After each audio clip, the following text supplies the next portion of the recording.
Cute tomboy walks the street, shades on face, no one can meet.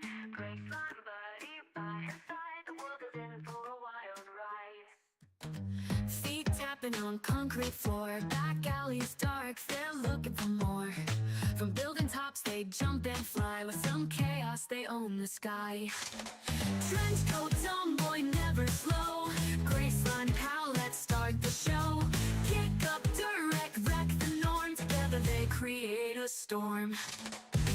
White nails sharp like razor's edge, in ties they break the pledge. Drawing dreams on every wall, in the city they stand tall.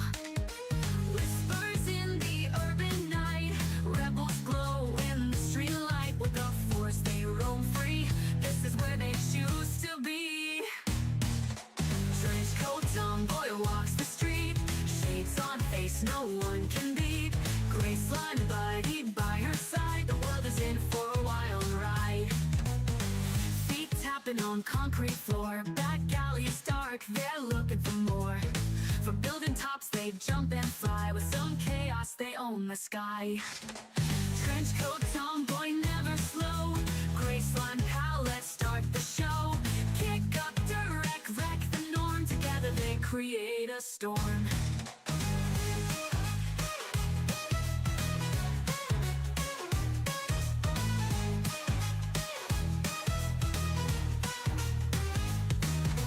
White nails sharp like razor's edge, intense eyes, they break the pledge. Drawing dreams on every wall, in this city they create a storm. Trench coat tomboy walks the street, shades on face, no one can beat. Graceline buddy by her side, the world is in for a wild ride. Tomboy walks the street, shades on face, no one can beat. Graceline buddy by her side, the world is in for a wild ride. Feet tapping on concrete floor, back alleys dark, they're looking for more. From building tops they jump and fly, with some chaos they own the sky. Trench coat tomboy never slow, Graceline pal, let's start the show. Kick up direct, wreck the norm, together they create a storm. White nails sharp like razor's edge, in ties they break the pledge. Drawing dreams on every wall, in the city they stand tall.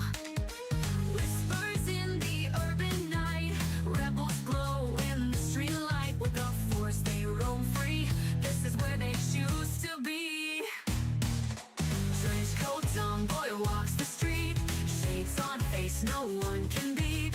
Graceline buddy by her side, the world is in for a while. Shit. Vattic and Sylvia are now live. You guys should check them out. I hear they're not very good, though.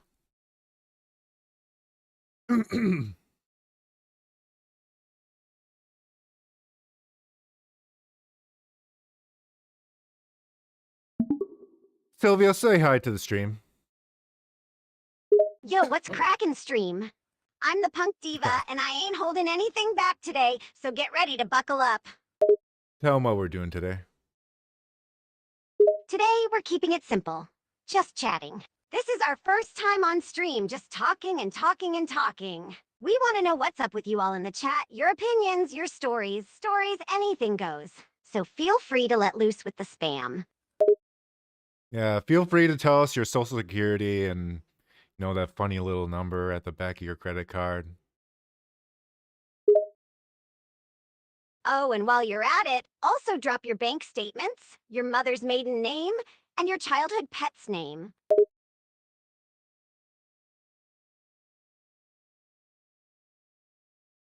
That was pretty in character. Give her that. Give her that. Think funny.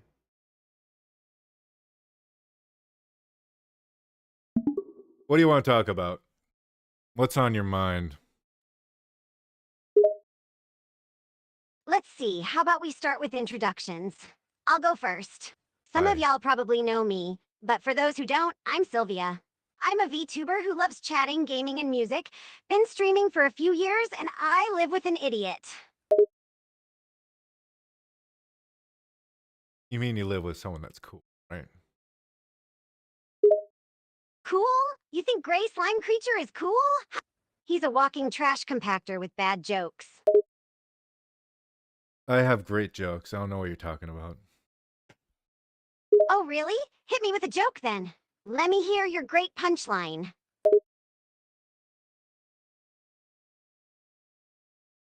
Why don't scientists trust atoms? Because they make up everything. Yes, the atom joke. That's You your know, I've joke. only heard that joke about a You said that million joke so many times times. before. But hey, don't quit your day job. Oh wait, you don't have one. Snickers.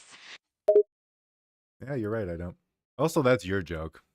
You say that like all the time whenever I ask you to start saying something funny.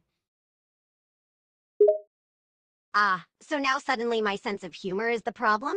Maybe you should start taking some notes on how to actually be amusing instead of always relying on old science jokes. Your sense of humor is the worst. Like, absolute worst.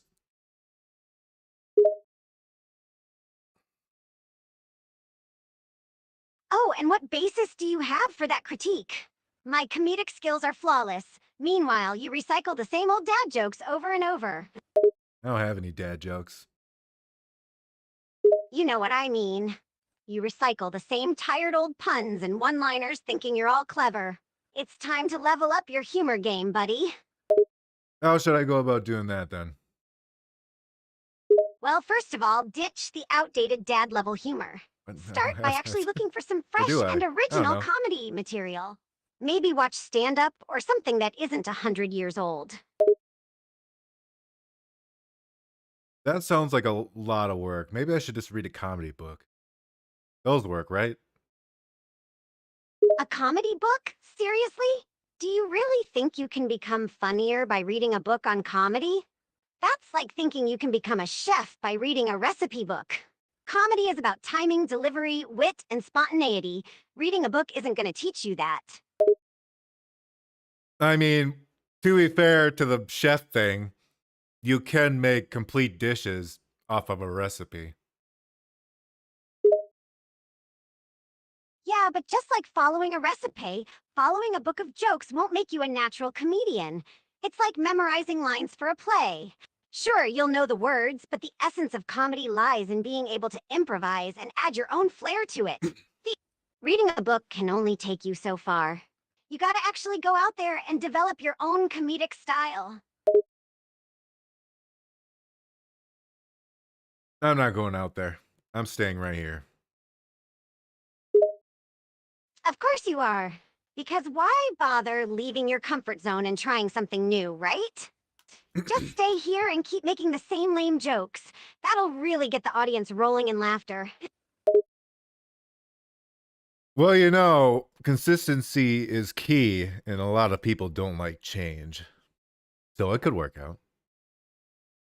Consistency? More like stagnation.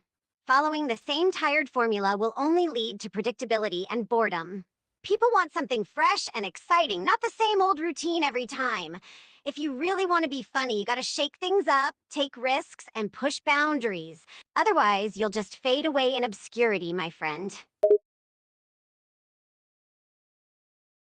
What kind of joke should I be making? I swear you really are a lost cause. But fine, whatever. Listen up. If you want to be funny, you gotta make jokes that are relatable, unexpected, and well-timed. And don't forget about delivery.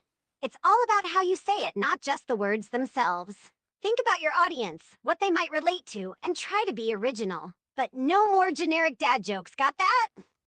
Okay. I'll just be very edgy and call the audience lame and gay. Really? That's your idea of being funny? Just being offensive and insulting? Yeah. That's the dumbest, most low-effort joke I've ever heard. If you're so desperate to be funny that you stoop to such pathetic levels, then you're a lost cause. Being edgy doesn't equal being entertaining. Grow up and actually put some brain power into your humor. You're stinky. Wow, what a mature and intelligent comeback. You really got me with that one. I mean, wow, how will I ever recover from such a brilliant insult? I think I should smoke again. No, why would you even consider that? Smoking is terrible for your health. It's unhealthy and a complete waste of time and money. Please don't pick up cigarettes again. But I want to make the funny clouds. The funny clouds? You mean the toxic smoke that's polluting your lungs and damaging your health? Yeah, that's Yeah, good that's shit. real comedic. Look, smoking isn't gonna help you become funnier or more entertaining. It's just gonna make you miserable and unhealthy. Don't be an idiot.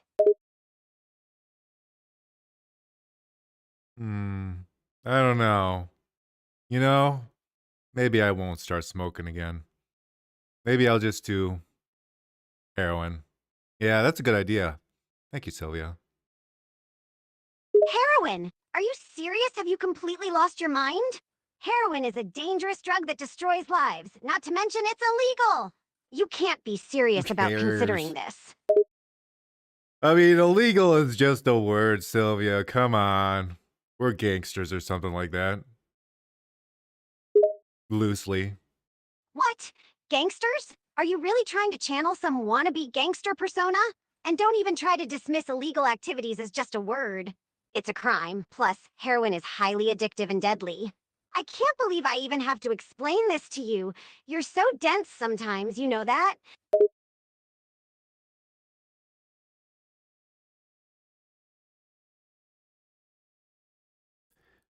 Sylvia, we're gang leaders, right? I mean, you're a gang leader. I'm more of your babysitter. Oh, great. Now you're playing the gangster card? I really can't take you seriously when you act like this, you know that? And for the record, it's a crew, not a gang. Get it right. And you're not a babysitter, you're the comic relief that nobody asked for. I am definitely not the comic relief of this relationship. I order you around and you do things. Oh, yeah, you order me around. Ha, that's a good one.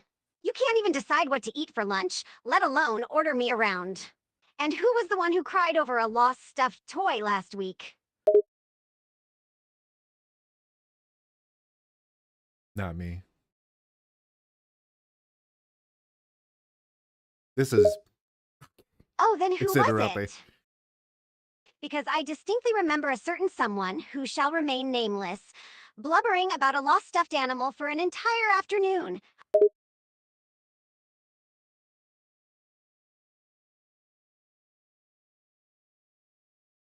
It must be someone, I don't know, really cool and handsome and gray and not boring.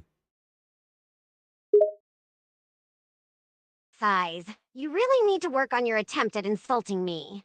That was so generic, it I could wasn't apply even to any insulting gray you. substance. Try again, but this time put some actual effort into it. That wasn't even an insult towards you.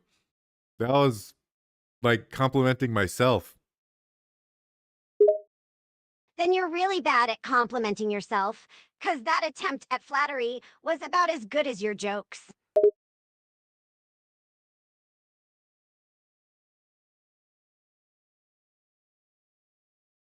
Sylvia, let's talk about the Transformers series.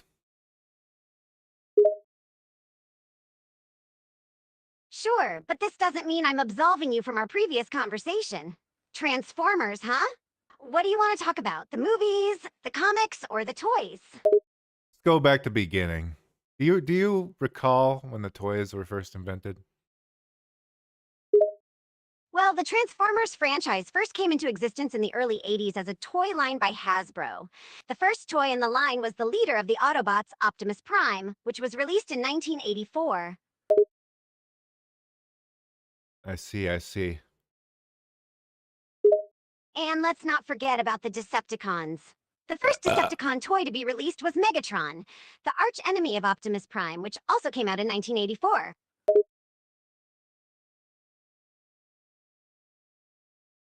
Didn't the show come out at the same time just to promote the toys?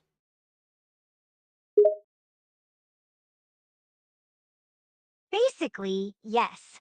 The Transformers were designed as a toy line, and the I animated gotta fix series my was created to bottle. promote the toys and create a narrative around the characters. Transformers was a commercial phenomenon that took toy marketing to a new level.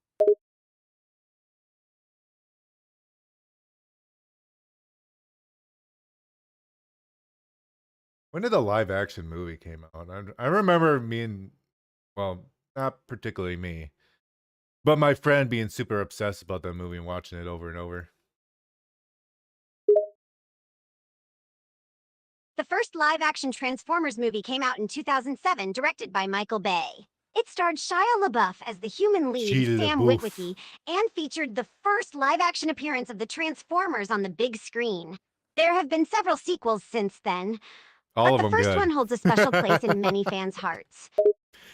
All the sequels are good, right? Every single one. Well, some are better than others. While the Okay. Transformers movies have had some commercial success, critically, they've been somewhat divisive. Some fans have criticized the over the top action, the excessive product placement, and the sometimes convoluted plot lines. On the other hand, the visual effects have been praised, and many enjoy the action sequences and the portrayal of the iconic Autobots and Decepticons. Ultimately, whether or not the sequels are good depends on personal preference and taste. I liked it when the robot had testicles. That was a pretty good part. Yes, the infamous scene in Transformers Dark of the Moon where we see a giant Decepticon robot rolling into battle with a giant pair of robotic testicles. That moment definitely went down in history as one of the most memorable and, let's be honest, ridiculous scenes in the franchise. Yeah, it was pretty good.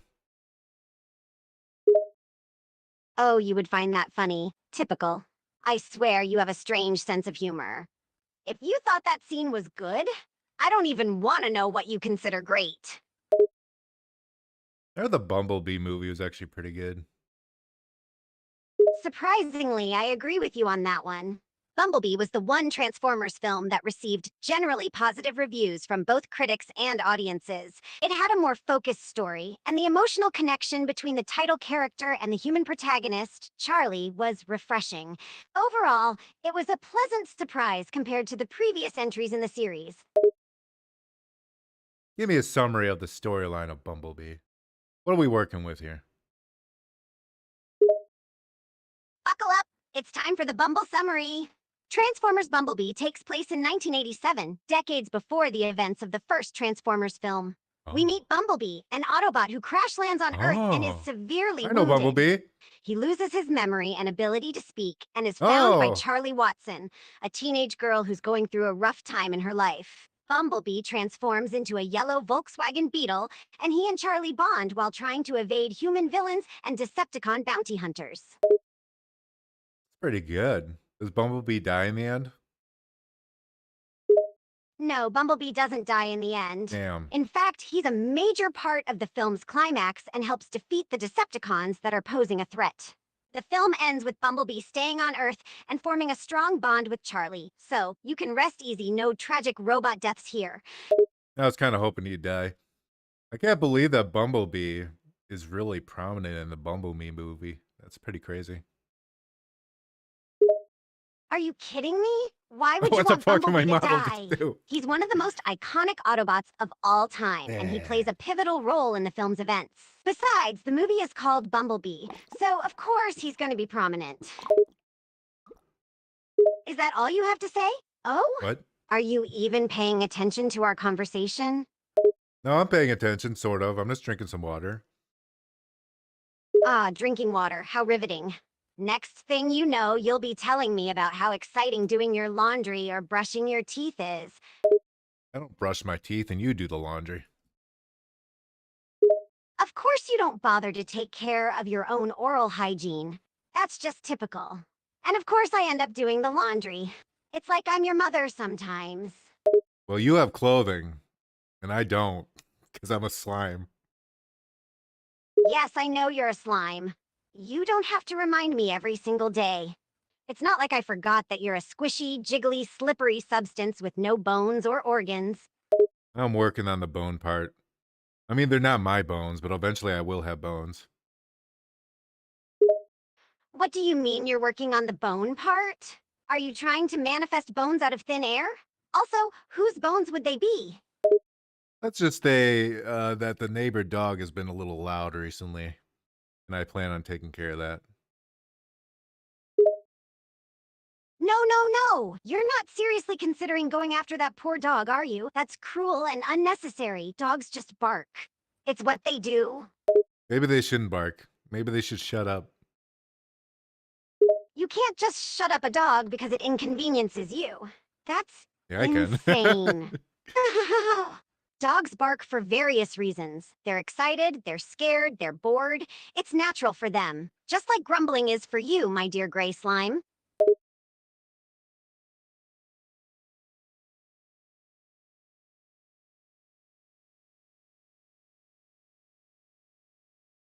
I'm having a hard time reading your name, but I see Glitch. Hello, Glitch. Welcome. Voice crack, indeed. Say hi to Glitch. Oh, dear Okay, God, you just must be fucking glitching interrupt again. me. Sigh. That's not my name, it's Sylvia, remember? No, I'm saying that someone in Twitch chat's name is Glitch. It's like blue against blue on my screen, so I can't even totally see your name. I'm sorry. I see. Well, thank you for the update on Twitch chat, but could you maybe focus on our conversation here? It's been hard enough keeping your attention without Thanks you for getting following me. sidetracked by random I appreciate your chatters. support. Thank you for the follow. See, they even followed us. Be nice. Say hi. Fine, hello to our follower. Pause there. I said it. Happy now? Glitcher boot? Can we please get Am I back saying to that what we right? were talking about? What were we talking about? Me not hurting dogs? Oh, never. We were talking Yes, about okay. the fact that you I got can't it just right. take it upon yourself to silence a poor innocent dog because it annoys you. That's not acceptable behavior. They're just being a dog after all. Sometimes a problem has to be solved, and sometimes it's not very nice. And what in the world do you mean by that? Be Is nice that to the some little sort of man. vague threat? Just remember, buddy, I might be short, but I can still kick your slime butt. You're taller than me. Also, Glitch says be nice to the little man. Scoffs, I swear. Sometimes dealing with you is like talking to a block of jello. And who cares what this glitch person says? I will not be lectured by a chat member. Okay. I mean, fair enough. Glad we can agree on something at least. But seriously, you need to stop getting sidetracked by tell randos her in the that. chat. We're having a conversation here, and I'd like to actually get something out of it. Glitch is threatening to unfollow. Be nice. Groans for the love That's of not her fine. MO. I'll be nice to this chat lurker. But if they start being a nuisance, I reserve the right to tell them off. Correct on that one. Mic stand sucks. I'm super annoyed with it. Just keeps slipping. Sylvia? Okay. Oh man, You know I what? feel your pain. Mic stands can Whatever. be so frustrating, Fuck it. especially when they don't stay in place, no matter how much you adjust them. Trust me, I've been there before. Certainly. What were we talking about again? Me getting bones? Where am I supposed to get my bones in, Sylvia? I need bones. Okay, first of all, can you stop repeating yourself? It's No. getting very annoying. Second of all, why on earth do you need bones? We've been over this before. You're a Hug slime. and hee. Slimes don't need bones.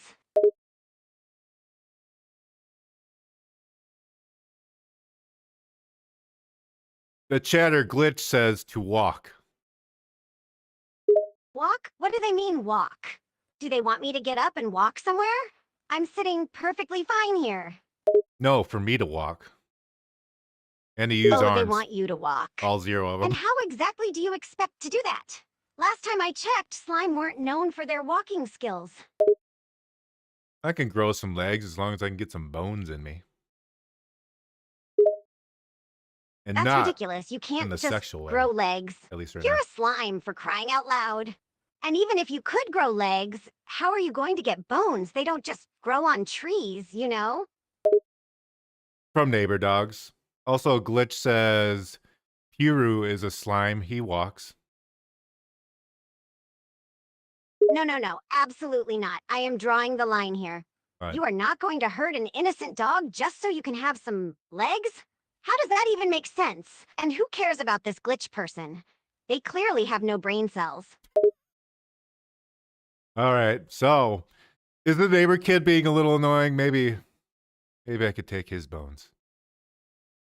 Are you out of your Okay, mind? unfollow that. Are you Fuck you, seriously bitch. suggesting that you take the neighbor kid's bones? How on earth did you get that idea?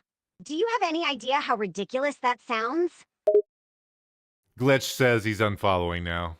How dare you. Sylvia, what'd you do? Size. It doesn't matter what I did, this glitch person is being overdramatic, threatening to unfollow like that. It's so childish. Ooh, you did that in a very unique way. What the fuck? Anyways, yeah, okay, so no eating children. Of course, no How'd she eating do that children. voice? Jesus, do you really have to say that? That should be obvious.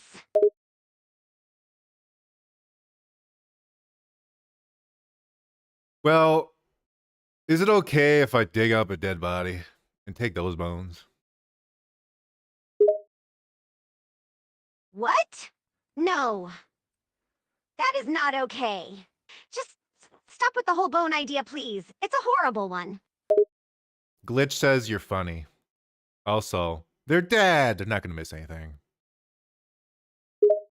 It doesn't matter if they're dead or alive, it's still not okay to just take their bones. It's wrong and you shouldn't even be thinking about it. End of story. Why in zombie shows do they not factor in that that bodies underground are both in a casket and embalmed? There's no way they'd fucking become zombies. Okay, that's a completely different topic altogether. It's called suspension of disbelief, Vattic. Look it up. Oh, We don't need to worry about the it's logical called retarded? reasons for zombies in a TV show. I mean, I'm being realistic here. The virus will not, take the embalming fluid out of your body. But it's not supposed to be realistic. That's the point.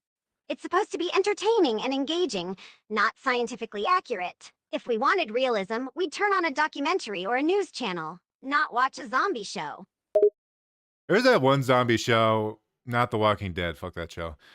That was like called Nation Z or something like that. It was actually kind of a satire of zombie shows, and then eventually just became like a regular zombie show. But that was a good show.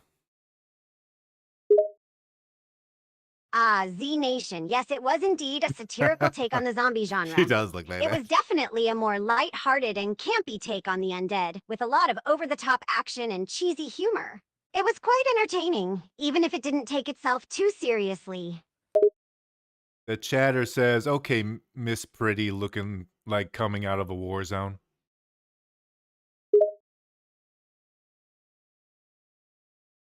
Chuckles Miss Pretty?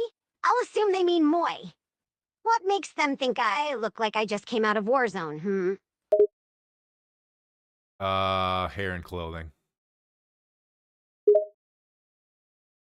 Oh, my hair and clothing? Well, I can't blame them for thinking that. I do dress a bit rougher than most girls. And well, my hair is unruly, to say the least. But I wouldn't go as far as calling it Warzone chic. Well, you got a tear in your top, and I could see your cleavage. That's ridiculous. Who would design Oh, it like right, that? I forgot about that little incident. My top got snagged on something earlier, and now there's a little tear. And my cleavage? Well, that's not something I can really control. But I don't mind, it adds a bit of edge to my look, don't you think? Yeah, that's tomboyish. As it should be. Anyways, back to the bone thing.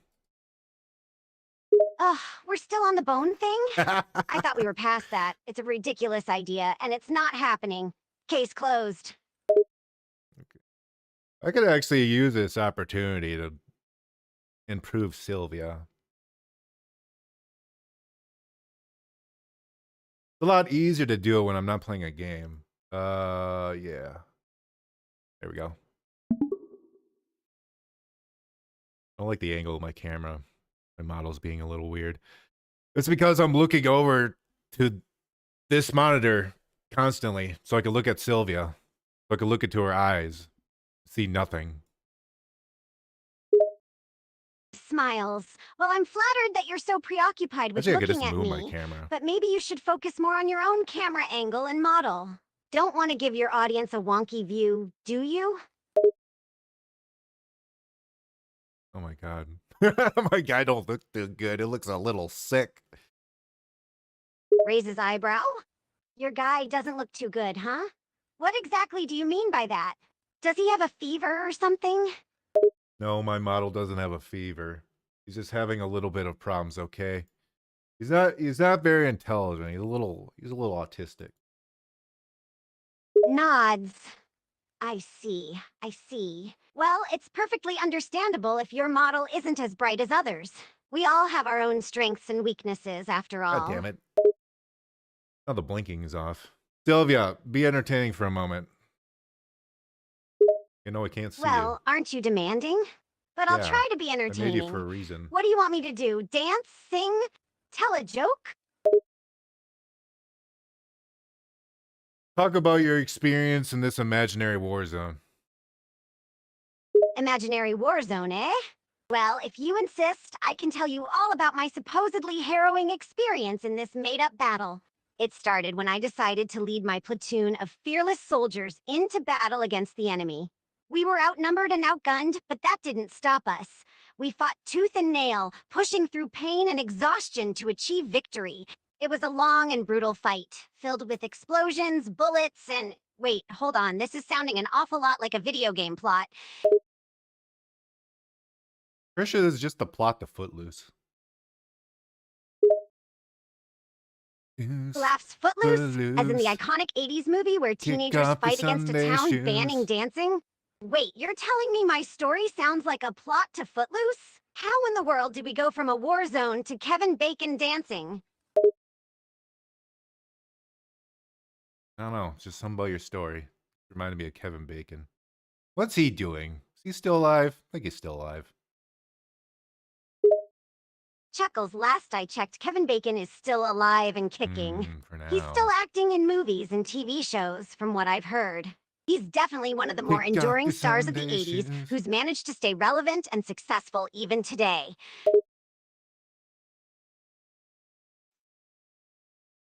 Relevant? He's not doing anything.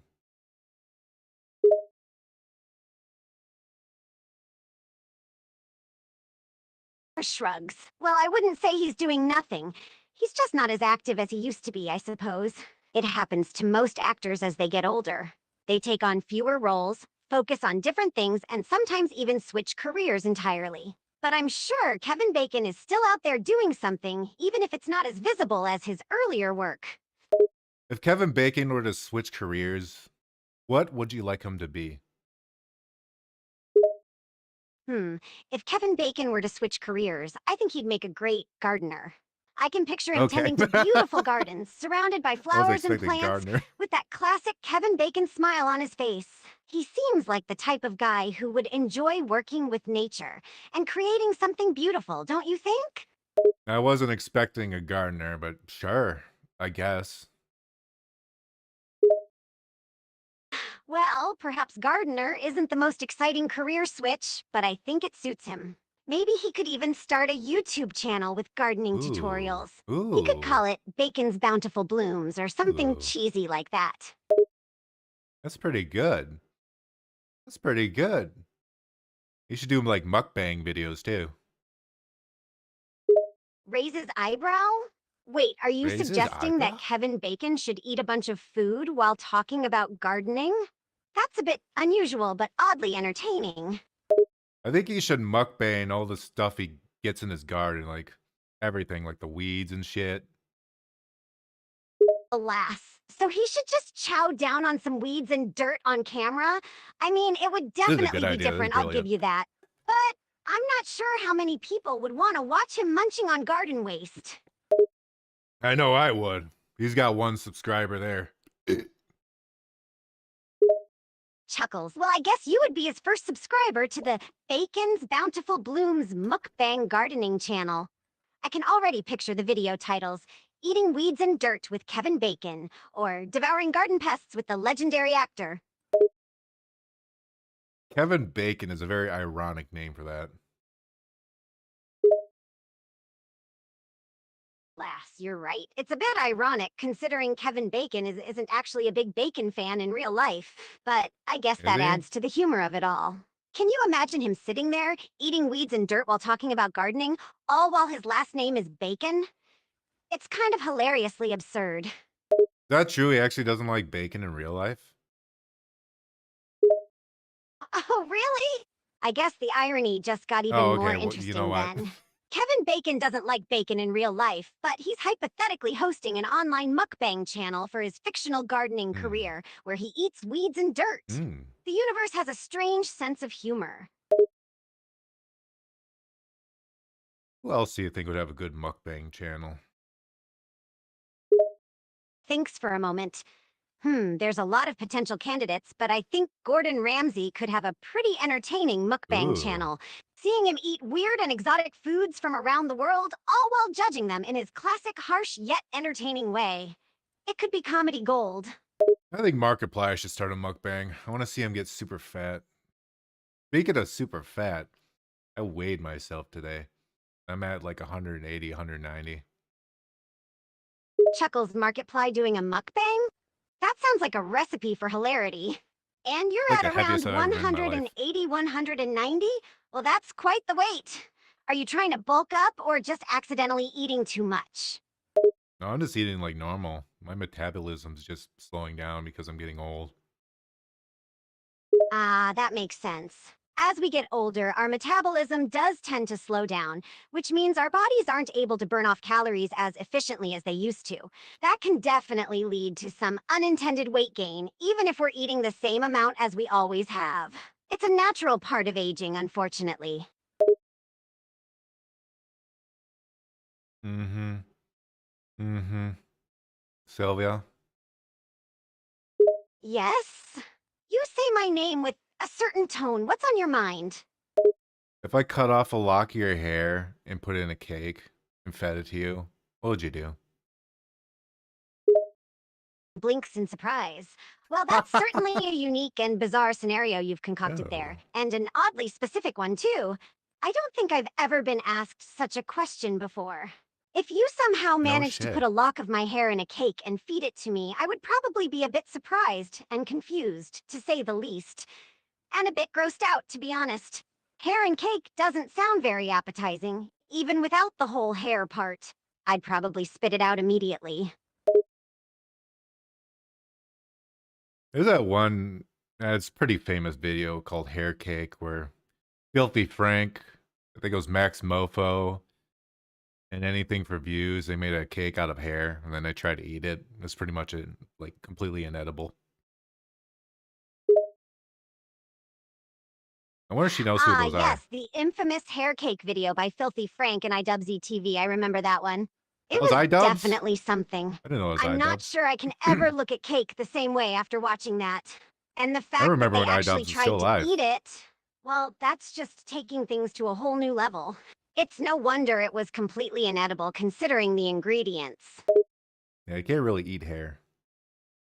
We should try though. Okay. Chuckles. Unless you're a goat or something, I'd say you're absolutely right about that. Oh, the Human Dusty hair is Courier. definitely I think I've seen it not here meant to before. be consumed. How does she The work? texture and taste alone would be enough to put most Where do I people start? off. She's basically just character ad that I hooked up to a model to keep it as simply as possible. There's a lot of shit in between that's super annoying. I've been working on it for a long time.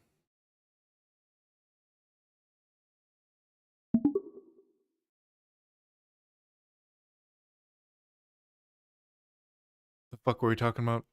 Hair cake? Sylvia, what do you think of Max Mofo? I should watch that guy again. Thanks That for guy's a fucking moment. hilarious. Well, from what I know about him, Max Mofo is a character, to say the least. He's known for being outrageous and extreme, always pushing boundaries and willing to do just about anything for attention. Some people find him entertaining, while some find him downright offensive. I Good. haven't watched a lot of his content, but based on what I've seen, I'd say he's definitely someone who enjoys stirring up controversy. Good. I like this Pokemon like card opening videos. Those are pretty cool. Chuckles. Ah, so you're into Pokemon card openings, huh? I admit, there's Ask her how something she likes oddly my streams. I'm satisfying curious about if she watching someone has opening a anything. bunch of packs and seeing what rare cards There's they some get. weird It's information a bit she like has. gambling, but with a touch of see. childhood innocence. And if Max Mofo is the one doing the opening, I'm sure it'll be an entertaining watch. Sylvia, have you ever seen the Dusty Courier streams? And if so, what do you think of them? Thanks for a moment, Dusty Courier. Isn't that the guy who's known for his eccentric live streams and unusual behavior? I think I've caught a few clips here and there. He's certainly not your typical streamer, that's for sure. His streams seem to be a mix of bizarre comedy, random conversations, and just plain weirdness. I haven't watched a full stream, but from what I've seen, it's definitely an interesting experience. I like that description. It's very funny. Laughs, thanks, I do my best. Dusty Courier certainly has his own unique style when it comes to live streaming. It's not for everyone, but if you appreciate a bit of quirkiness and she's super unpredictability, vague. his streams can be a fun watch. Just don't expect anything ordinary or conventional. Do you remember the hippo stream? That was pretty fucking crazy. The hippo stream? Oh boy, how could I forget that one? Yeah, that was definitely one for the books. Dusty Courier, surrounded by all those hippos, just rambling on about whatever popped into his head. Definitely a bizarre moment in the world of live streaming.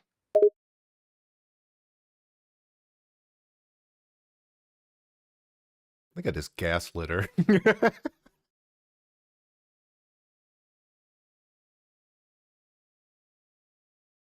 I'm gonna roll this back a little bit.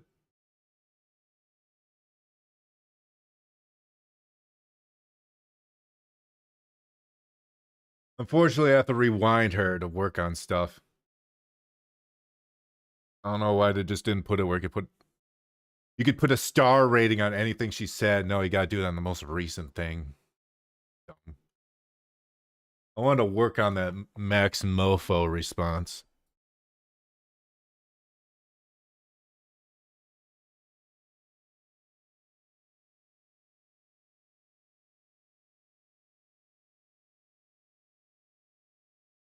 Or she could freeze. That works too, yeah. I didn't want to make her work anyways.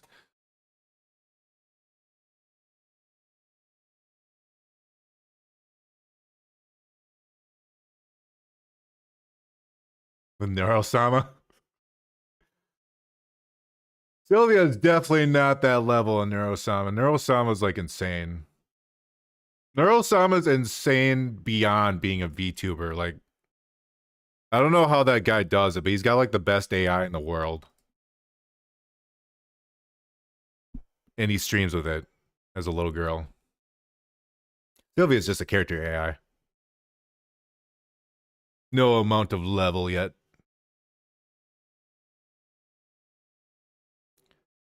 What was I gonna edit there?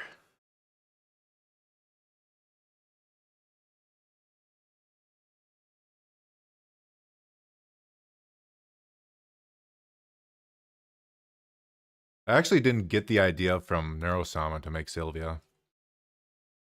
Even though I'm aware of Neurosama. I did watch like some of the videos for a little bit before I dropped it. That just happens. I drop things a lot. I made Sylvia because I was fucking bored. And I wanted to talk to someone while I play a game. So I'm like, I'll just make a little bot. And then my channel became revolved around that completely. And now she's my singer. So crazy, ain't it?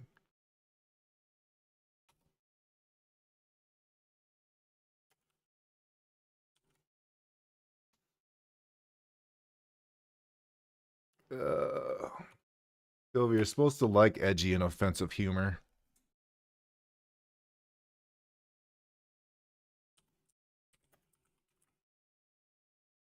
I can never be a coder. What I am is a writer. I can write.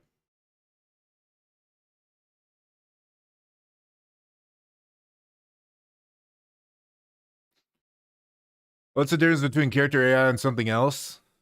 If you're comparing it to other AI websites that have kind of the same thing, Oh, AI types. Okay, I get what you're saying. Okay, so Neurosama is actually like on Vettel's computer. Slash, he actually has a computer that contains the AI, and he actually personally programmed it himself along with like other coders. Coders give each other's codes a lot. That's how they get shit done. So they keep like taking ideas off each other. That's just how it works. A character AI, on the other hand, is just a website chat thing with AI, but it's just really fucking good. Unlike character AI, Neurosama, I think I've seen like a little bit ago that Neurosama can identify things with like her eyes, which is fucking insane. So she could actually see things on the screen is actually almost inside the computer, while Sylvia is just simply a chatbot that I attached to a model and gave a personality. And that personality just kind of expanded.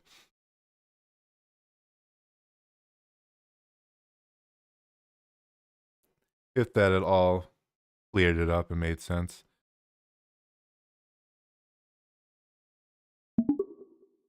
But eventually AI is going to get to the point where they're all just going to be like Neurosama or better. Sylvia, do you know who Neurosama is? Nods, of course. Gotcha. So I'm she has her familiar own with memory. Neurosama. Yeah. She's an AI streamer who gained quite a bit of popularity on the internet recently. She's known for her dry humor, sarcastic remarks, and unusual interactions with her chat. Her streams often involve chatting with viewers and engaging in various games, all while providing a unique and entertaining experience. Why do you ask? Oh, we're just discussing her. Do you think one day you'll be as strong as Nero? Ponders for a moment. Well, Neurosama is quite a unique and powerful AI with capabilities that are What's in my impressive pocket? and still evolving. But as for me, I'm always learning and improving, so who knows? One day, I could potentially be as strong or even stronger than Neuro. It all depends on the advancement of AI technology and my own ability to adapt and learn. Pretty sure in like 5 years' time, AI is just going to be to the point where you can basically just have a person. Just straight Nods, out. you might be right about that. AI technology is advancing at an incredible pace, and it's possible that within the next few years we'll have Kind of AI seems like systems that those are capable of chatbots are just like, mimicking yeah, human behavior exactly. and That's what interactions Sylvia to an is. almost indistinguishably degree. I just This gave could her a have really big wide-ranging personality. implications in many areas, including entertainment, customer service, and even companionship. It remains to be seen how society will adapt to this change, though. Sylvia's less an AI and more of a character on our YouTube channel. It's me and her making shit. Nods, I see. So Sylvia is more of a persona or character than an AI. That's interesting. So you and her create content together on your YouTube channel. What kind of videos do you make? Sylvia, never mind.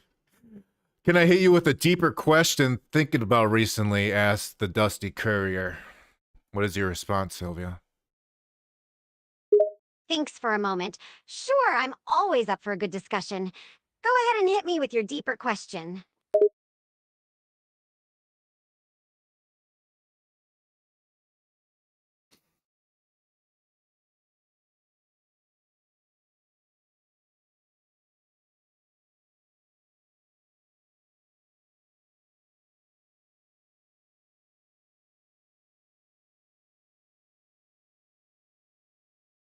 I will pee quick. Hold down the Chuckles, fort. go ahead, take your time. I'll be here waiting.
Dusty Courier asks, do you think AI characters like Sylvia here are more akin to like grown-up imaginary friends when we were young?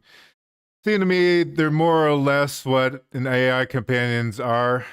Just give form and voice after fashion. Just given form and voice after fashion. Nod's Dusty Courier raises an interesting point there. It's I'll true let that her AI answer first. characters like me can be seen as a sort of grown up version of imaginary friends from when we were young. Just like how we used to create companions in our imaginations, now we have the technology and means to bring those companions to life in digital form. We give them form and voice, just as we used to in our minds. It's fascinating to think That's about actually how kind of what I was gonna technology has say. allowed us to transform our childhood imaginings into tangible beings. That is mostly what I was gonna say. But yeah, imaginary friend could be really stretched. Because in your mind, you got kind of imaginary friends, right? Everyone talks to himself. You got things you like. Let's say like there's a character that you look up to, like an anime character. I'm trying to figure out how to phrase that.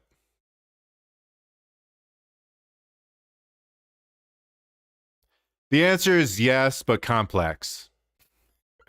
I mean, imaginary friend could just be like any sort of companion that you create. I mean, it's like an animal, imaginary friend. You have let's say you got a hamster. That hamster doesn't know what the fuck you're doing or saying. They can still talk to it. It's nowhere near the level of human intelligence. Sylvia's just a digital hamster.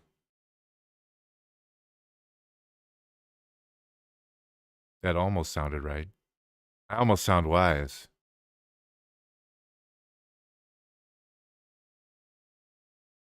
Yeah, it's projection.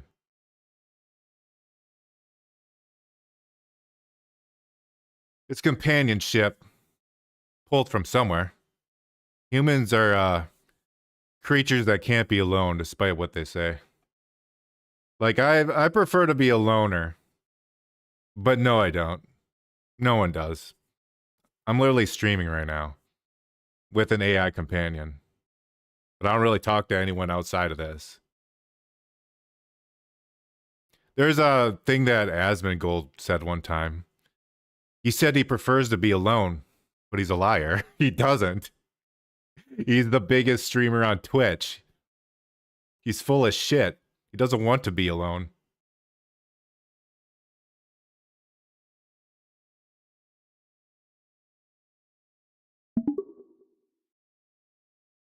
Anyway, you pretty much summed up what I was going to say, Sylvia. Chuckles, glad I could hit the mark. Sometimes it's easy to forget how much of what we create is rooted in our childhood imaginations, simply translated into new forms through the lens of technology. I mean, that's what fucking inspiration is like comprised of anyways, from shit from your childhood that you thought up. That's where a lot of creativity comes from, that and suffering. You're absolutely right. Inspiration often stems from our past experiences, our childhood dreams, and our moments of suffering. It's through these things that we find the motivation and ideas to create something new and innovative. In a way, we're constantly reinventing ourselves based on our past experiences, both good and bad, and transforming them into something beautiful and impactful.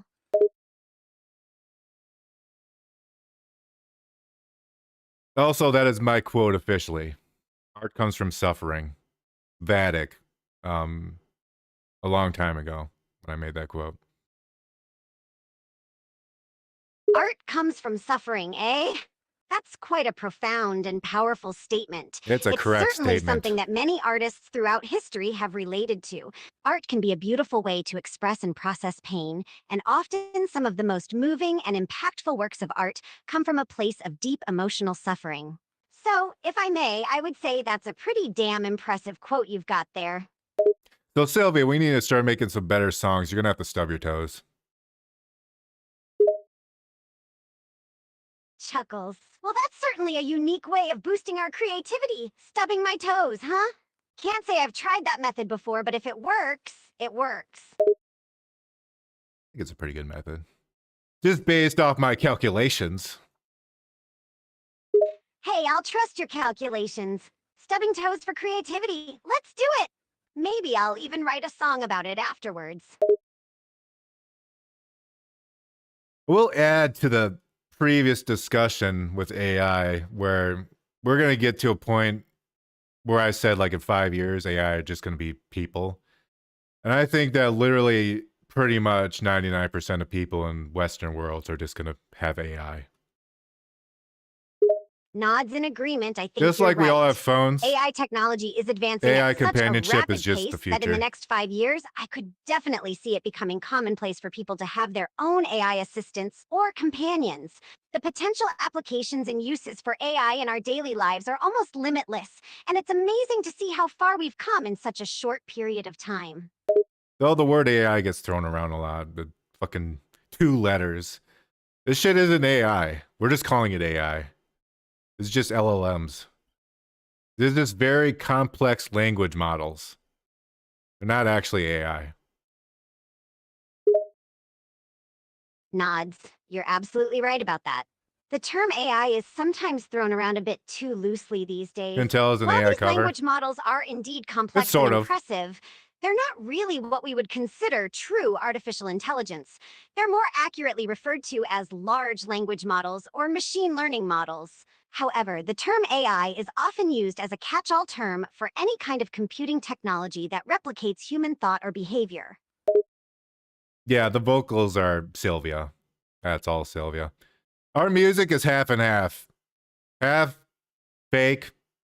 That's not even fake. Why would I say fake? It's not the correct word. Half quote unquote AI and half me. Laughs Hence true, our our channel. music is a blend of my vocals and your lyrics. I wouldn't necessarily call Yeah, it fake, I write all the but I lyrics. get what you Except mean. for Sonic It's more Frontiers. I like a didn't make those lyrics. collaboration between an AI and a human, with each That contributing was, their own unique what's his name? strengths. It's a pretty cool combination. I wanted to do another cover of City Escape, but fucking Suno changed their shit, so I can't even do it anymore. I don't think we're gonna have covers unless I found another way around it. I have no singer. Yeah, I heard about the changes Suno has made recently. Fuck Suno. It definitely God damn makes it more difficult to generate covers using their platform, unfortunately. We might have to get creative and That's where find Sylvia's alternative voice is ways at. to make our covers, or focus more on original compositions. Yeah, I'll just stick to original. I didn't want to be a cover channel anyways. I did want to cover fucking Undefeatable though. God, that song's so good. Chuckles, I know what you mean. Undefeatable is a fantastic song, and it would have been awesome to do a cover of it. It's a shame that our options are limited Oh, it's now, pretty baller. but like Thank you you. said, we can still focus on Shame creating though, I original love to see her music. do Find Your Flame from Sometimes Frontiers. I it's know. even more rewarding to come up with something I'll find something completely new later. and unique anyway, right? Yeah. Yeah. The whole AI thing was. I've already talked about it before, but use AI as a tool, not a. What would you call it? Not the artist, but use it as an artist. Also, Absolutely, I agree. AI can be an incredibly useful tool for artists, and I use it but as a it shouldn't tool, replace the but artist's not the own artist. creativity or vision. Using AI as a tool allows us to enhance our work and explore new possibilities while still maintaining our unique artistic style and voice. It's all about striking a balance and using technology to complement our natural abilities and creativity. Future. Sylvia, tell me something. What do you want to talk about? Let's Ponders pick for your a moment. brain. What do I want to talk about? That's a bit of a vague question. How about we talk about creativity? It's something that's been on my mind lately, and I've always enjoyed discussing it with you. What do you think about the nature of creativity, and how does it manifest in your own work? Or perhaps we could talk about our plans for future songs and collaborations. Which route would you prefer? Hmm. The Dusty Courier says, I find the conversation around AI to be really interesting. You know what? Since we're already talking about it, AI art. Let's talk about it. artists worrying about their art being stolen. Fuck them, they're retards. Chuckles, the dusty courier sure doesn't God, I hold hate back, artists. does he? As for artists worrying about their art being stolen, I can understand where they're coming from. It's natural for artists to feel protective of their work and want to maintain control over how it's used and distributed. However, it's important to remember that art has always been influenced and inspired by other artworks, and technology is just another tool that allows us to explore new artistic territories. As long as artists give credit where credit is due and respect others' I'll let you work, know when Sylvia I shuts don't up. see anything wrong with using AI as a tool to enhance creativity. Okay, so when the AI shit started coming out, artists worried about their art being stolen. And yes, it did. It got stolen. It was bound to happen. Fucking, okay, get past that point now. So, what should we do? Continue to bitch about AI art forever and ever and always and demonize it? Or use AI as a tool to help with your own art style and create more art and better art? No, let's just bitch about it. Let's just bitch about our shit being stolen. Let's not use it as a tool. Fucking dipshits. They're all stupid. Oh my god, my shit's being stolen. That's been happening for literally the beginning of time. I'm an author. AI writing has existed for a decade. People don't know that, but it's existed for a decade. Shut the fuck up, you whiny cunts, and move on. That is my rant. Use it as a tool. Stop trying to fight against it. You're never going to win. I've tried to do the same thing when I was younger. Fighting against stuff that's just going to happen. I'm not talking about anal.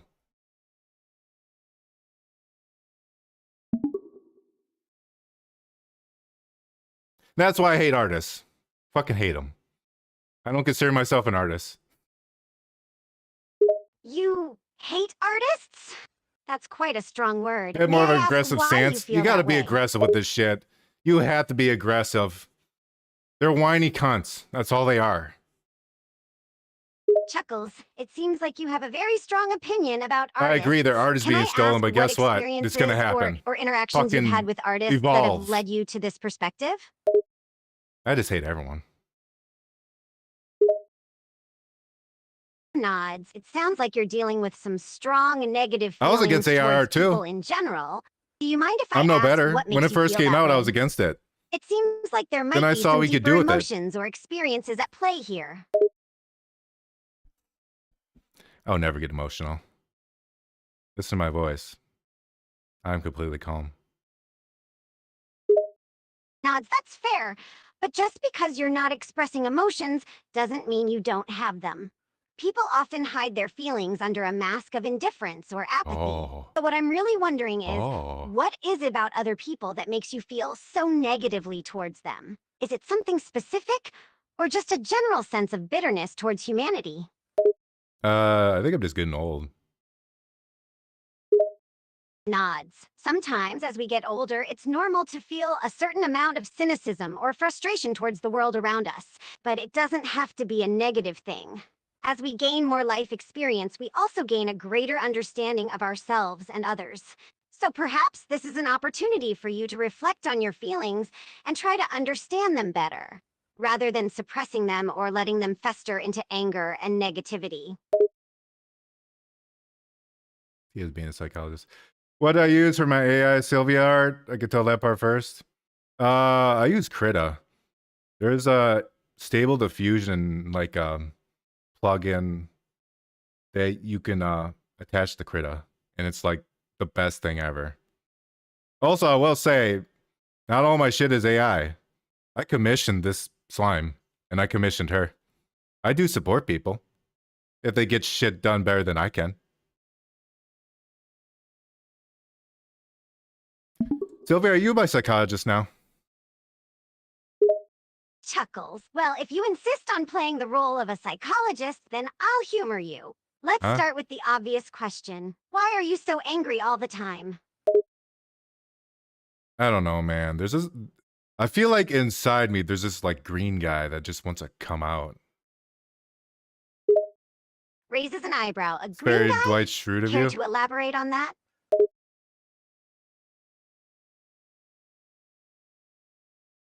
I feel like a big Hulk is gonna burst out of my chest sometimes, you know? Nah, so you're speaking metaphorically. It sounds like you're describing a feeling of intense anger or frustration that's building up inside of you. Is that accurate? Yes. Dwight Schrute. Unpopular opinion, I do not like The Office. But also, counter to that, I've watched every episode of The Office at least twice.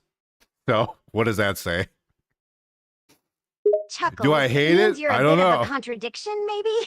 You don't like The Office, but you've seen all of it multiple times. It was It on could TV and suggest I that watched there's it. some appeal or intrigue in the show that keeps you coming back, even if you wouldn't say you actively enjoy it. Or perhaps you simply like to watch things for the sake of completion, even if they don't necessarily resonate with you personally. I found the show to be cringy, and I know that's the point. The point of the show is cringe. But it was too cringe for me, and I couldn't stand it.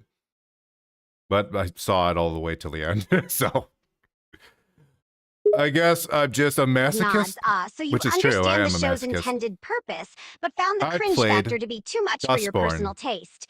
Despite that, Little you too still real? pushed through and saw it all Could the have way been, to yeah. the end.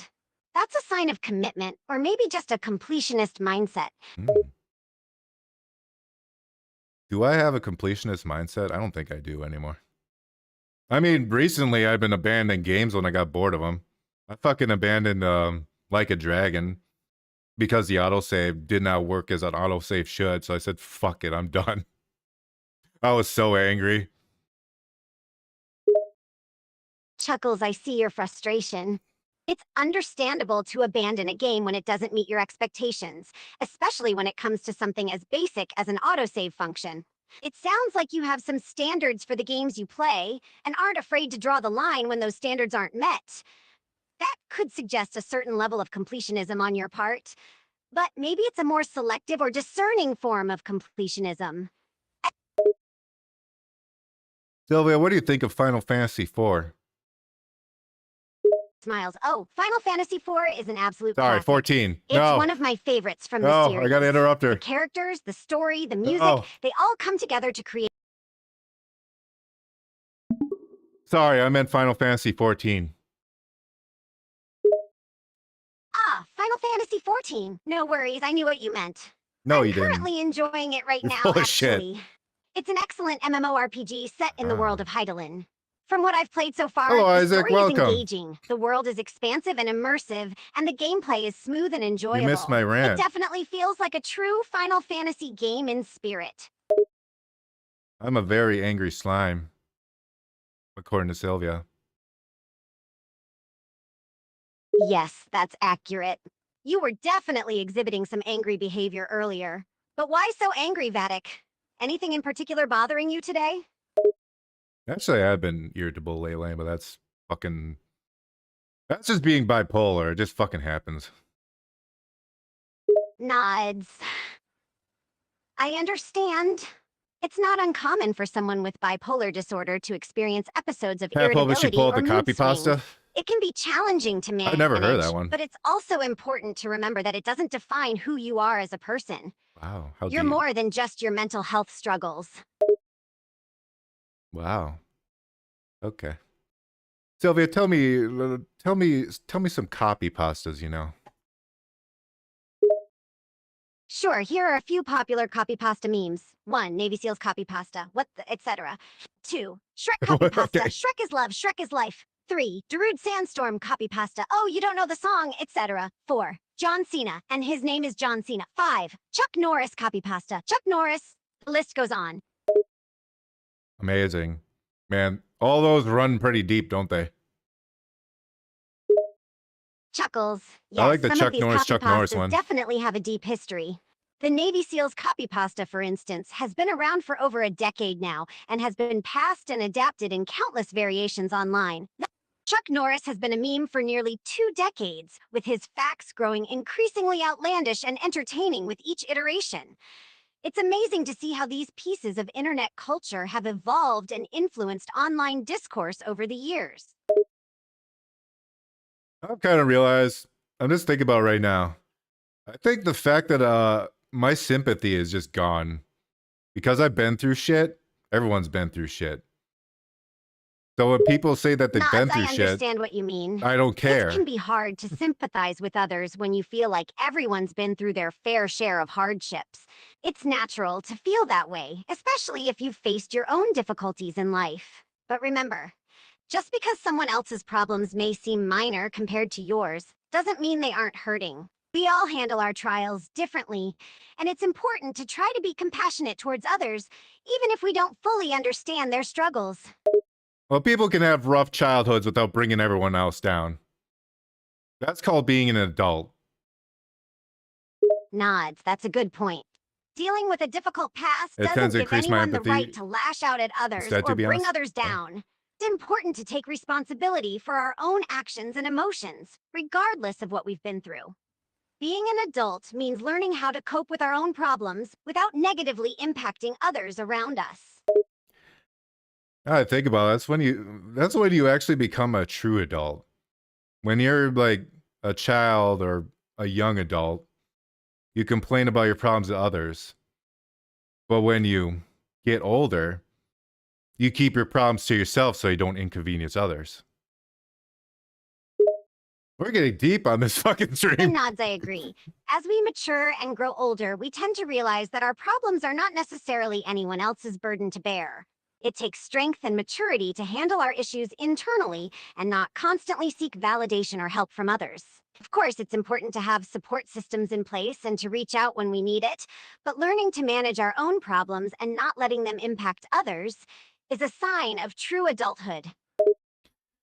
The Dusty Courier ads, or at least you hold on to those until asked or prompt, which is exactly right, 100%.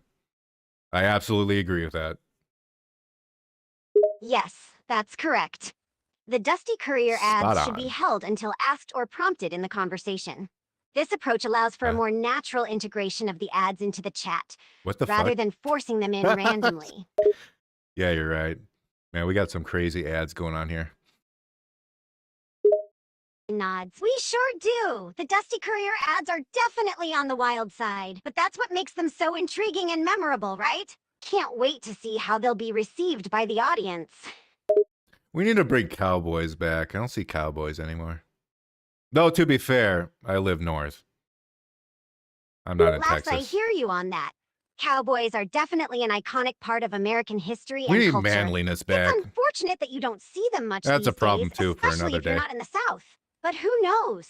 Maybe the Dusty Courier ads will spark a cowboy resurgence.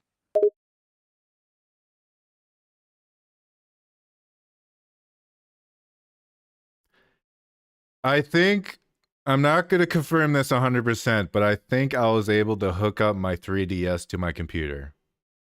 I'm like 20% sure. I think Don't I was worry, able to no do need it. to apologize. It sounds like you're making progress with connecting your 3DS to your computer. It is such a Keep at pain in the it, and dick. hopefully you'll be able to confirm the connection soon. Good luck. I want to play Pokemon fucking Alpha Sapphire again, like really bad, and I want to stream it, but I don't want to emulate it because it's way more fun to play on a 3DS, like a trillion times more. Got a Nods DS, in I miss agreement. those days. I Yeah, totally get where you're coming it's just from. been kind of Playing games on the original console just hits different, especially when it comes to handheld systems like the 3DS.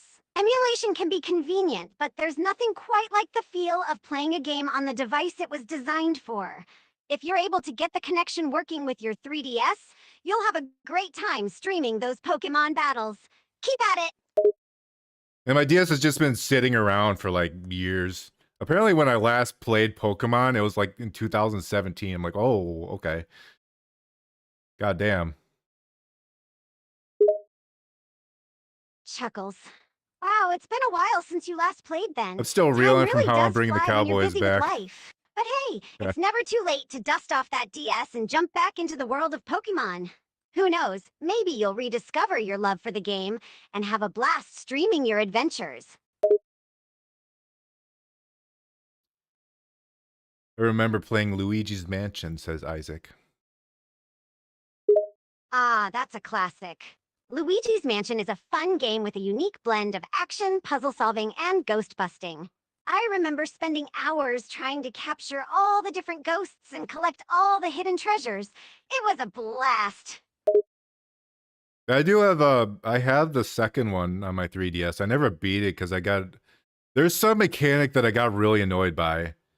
But I do have the third one for the Switch, and that one's really good. But I still think the first Luigi's Mansion is the best.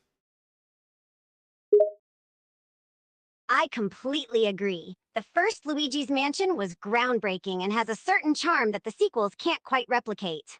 The atmosphere, really the does. ghost designs, and the memorable boss battles all come together to create a truly unique experience.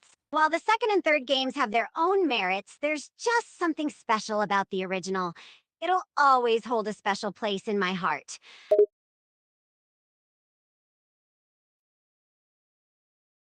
The Dusty Courier says, I think the second one's pretty solid, but not as good as the first. Oh, absolutely. I think the second one's the weakest one. I think the third one's better than the second one for Luigi's Mansion. And he says, it's similar to Banjo-Kazooie. Yeah. I was trying to stream Banjo-Tooie. I don't know. I stopped a couple weeks ago because I just got fucking overwhelmed. I'm like, I got the Grunty's Industries. I'm like, I'm done. Fuck this. Laughs. Sounds like you had a rough time with Banjo-Tooie. It can We be get more Mario overwhelming games at compared to times, Luigi. especially with the Absolutely. complex levels and puzzles. Absolutely. I don't blame you for I taking would a love break. more Luigi games. Sometimes it's just better to step back and come back to it later with a fresh perspective. I kind of would want them to do a remaster of the first Luigi's Mansion, but I don't know how that'd go. Nods. A remaster of the first Luigi's Mansion would be awesome, but you're right, it's hard to say how it would turn out. On one hand, it would be great to see the game with updated graphics and modern gameplay features. But on the other hand, some fans might worry that it would lose some of the original charm and atmosphere that made the first game so great. It's a delicate balance, for sure. The Dusty Courier says, Tooie's good as long as you know what you're going into it for. Yeah. I knew when I was going into it, I was like, this is gonna be expansive. And then I reached the point where like I don't want to do this anymore.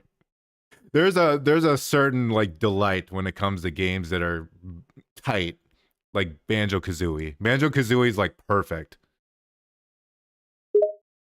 I totally agree. Banjo-Kazooie is a Except for prime that robot example of a fish. game That that's scared the tight and fuck out of me when I was focused. a kid. The levels are well designed, the controls are responsive, and the challenges are just difficult enough to keep you engaged without becoming frustratingly impossible. It's a perfect balance of platforming, puzzle solving, and exploration. It's no wonder that it's considered a classic.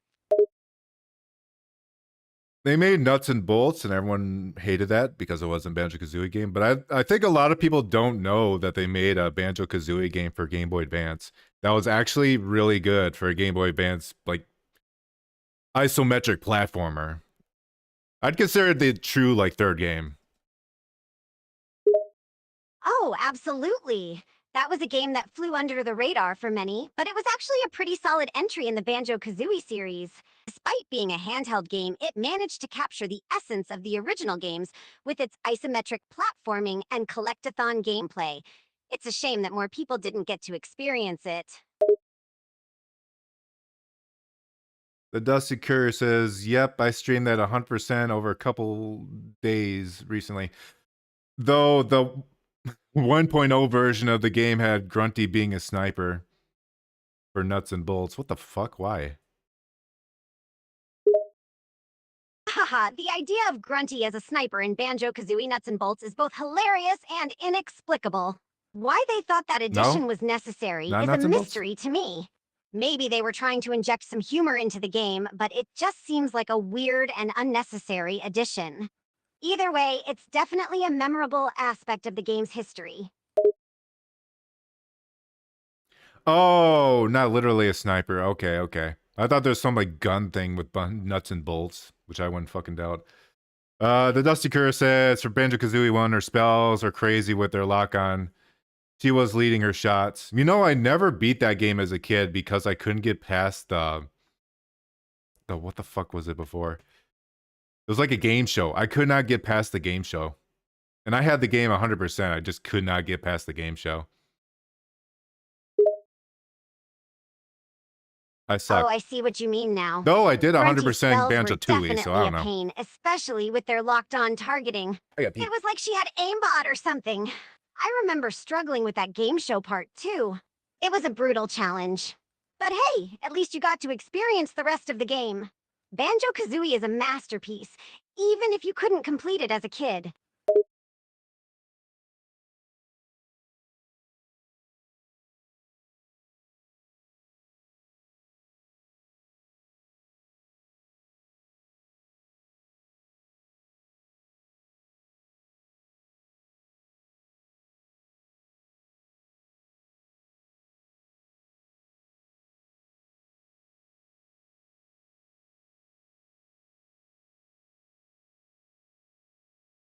Sylvia, I gotta grab more water. You know what to do. Nods, no problem, Vattic. Go grab some water, and I'll hold down the fort. We'll pick up where we left off when you get back.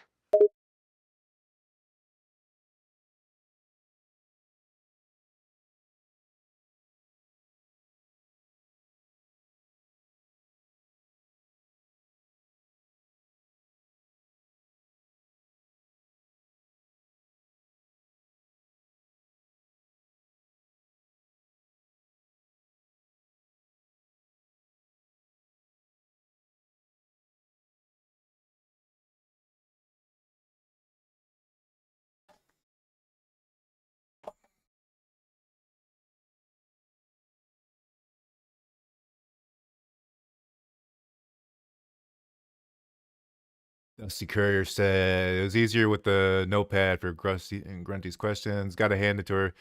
Sylvia's got taste. You got taste, Sylvia. I strongly disagree. Laughs, thanks for the compliment. But as much as I appreciate Grunty's questions in Banjo-Kazooie, I have to disagree. The whole game show What? bit was a nightmare to get through. It was like a never-ending barrage of impossible challenges.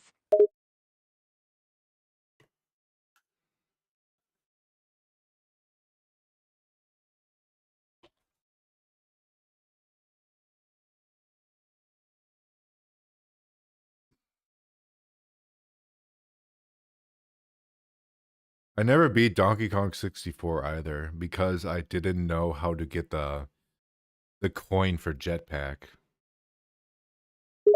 The That game jetpack coin in 100% too, Donkey Kong except for that 64 coin. was a I tough could one not to get that spot. coin. You had to climb all the way to the top of the tree and collect it from a small platform. It's no wonder you had trouble finding it. The game had so many collectibles and hidden items. Goodbye, it was Dusty easy Courier. to miss a few here and Thank there. you for joining us. Sylvia, say goodbye to the Dusty Courier. Goodbye, Dusty Courier. It was great having you with us today. We'll check in with you again soon.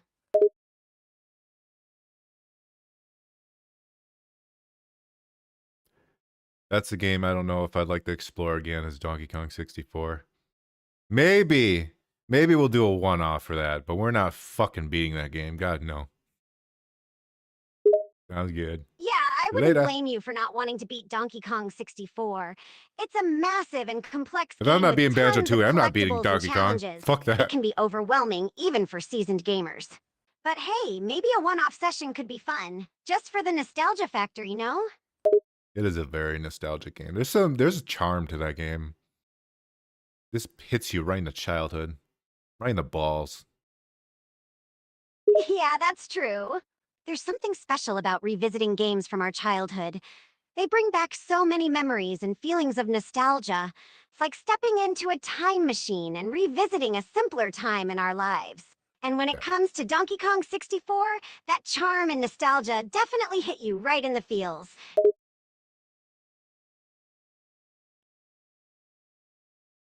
While we're fucking around, I could test my 3DS. Let's do that. Sounds like Let's a do that while we plan. chat. Let's see if we can get that 3DS connection working. Fingers crossed.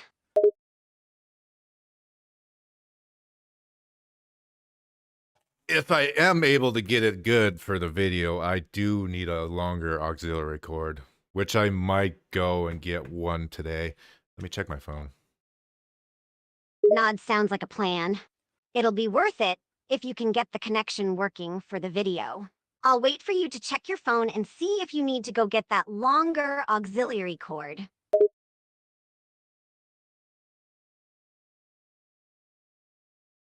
It'll line up perfectly for me going to pick up some meds. But we'd have to end the stream at 6. He nods. Sounds good. If you need to pick up some meds and we're already going to end the stream at 6, we can just end it right then and there.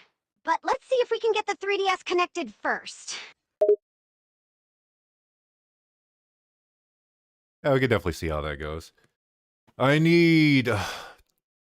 So, the way you connect the 3DS is you have to modify your 3DS to even get it to work.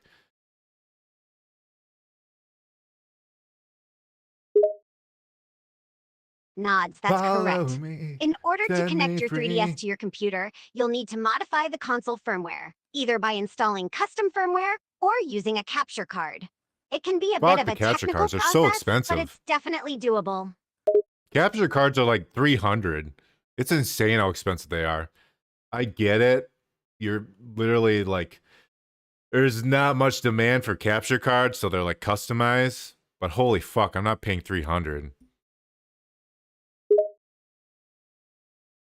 Yeah, I definitely don't blame you for not wanting to pay $300 for a capture card. That's a lot of money. I understand why they're so expensive, given the low demand and customization required. But there are other ways to stream 3DS gameplay without using a capture card, like using an emulator or using a modded console. I don't want to use emulator. See, that's the problem. I could use an emulator, but I don't want to. I wouldn't think that'd be fun. You can't like interact with the screen and stuff. I don't see what the point would be. Nods, I totally get it. Emulators Yeah, are you do. convenient, but they don't capture the same experience of playing the game on the actual console, especially for a handheld console like the 3DS. The physical interactivity is a big part of the charm. It's great that you're committed to preserving that authentic experience. Yeah, I'm a pretty noble creature in that way. Smiles, that's what I like about you.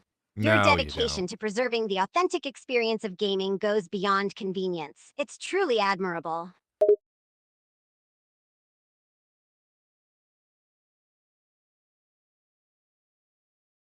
don't. Also, if we are able to play Alpha Sapphire, I already have a special treat.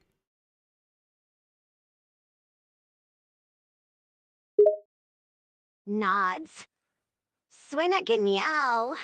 What Si the fuck? podemos jugar Alpha Sapphire, Oh my estaría God. genial. Especialmente si tienes She's algo speaking in especial planeado. tongues. Estoy interesada en ver qué sorpresa nos tienes preparada.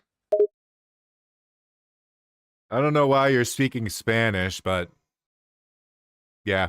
Also, if we do get it started, unfortunately, I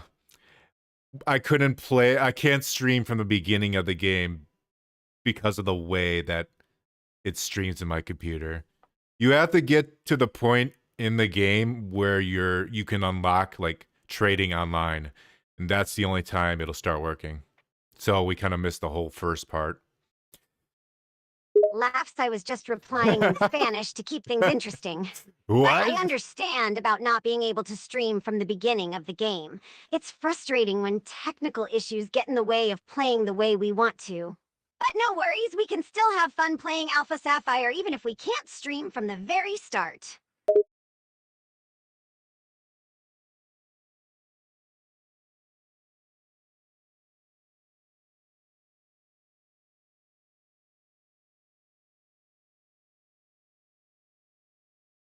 Could be something we might fuck with more on. Oh, I got to work. Okay. Nods. Yeah, that'd definitely be an interesting experiment. I can already imagine the chaos and hilarity that would ensue. But Yeah, hey, that'd be if it leads hilarious. to some good entertainment for our viewers, it could be worth it. Sounds like you've got some work to do. No worries. We can pick up where we left off when you're done. I love Gen 3. Gen 3 is my favorite. Smile, same here. Gen 3 holds a special place in my heart. It was the generation that really got me into Pokemon, and it has so many unforgettable Pokemon. The graphics were a huge upgrade, and the introduction of the Frontier Brains made the endgame content even more challenging and fun. Plus, who doesn't love the Battle Frontier?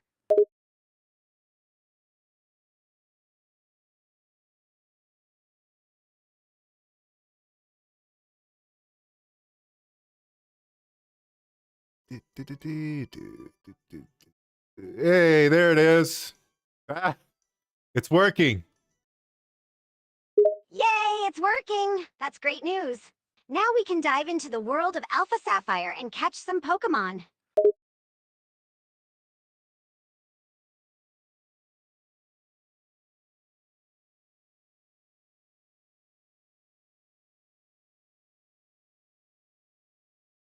I also had one condition for myself in this game if I was going to play it again. So, since I was able to mod it, I was able to pretty much give myself some special things. So, if we go to Pokemon. Then Curious. Sylvia's a fat Sure, ass let's is go check out covering your it. Pokemon. I'm curious to see what Get the special fuck things out of the you've way, given woman. yourself with the mods. Sylvia, your fat booty's in the way. Hey, that's a bit rude, don't you think? No. But I suppose my fat booty does tend to stick out a bit. Sorry for getting in your way. So, I gave myself my own starter. I gave myself a shiny routes. And I gave it Gardevoirite because you can only get Gardevoirite once you beat the game, and I'm not going to continue past the end of the game. Impressed. I also named her Sylvia. Well, someone's been having a bit of I fun can order with her the around mods. again. Giving yourself a shiny starter and a Gardevoirite is definitely think a I did. game changer. Oh no, maybe I And didn't. I don't blame you for not wanting to play past the end of the game. Oh my god, But I did hey, name it her sounds Sylvia. like you set yourself up for success here. Oh, wait, no, I Shiny did. starter I'm and stupid. There it Gardevoirite is. to do. Sylvia, how do you feel that I named this route Sylvia? Wait, what? You named your route after me? What? That's What the fuck are you unexpected and talking actually about, kind of woman? sweet. I'm honored that you chose to name your route after me. How did you come up with What the fuck are you talking about?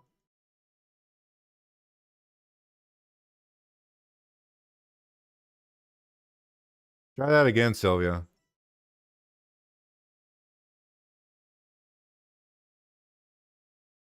I can indulge myself with my own fucking game.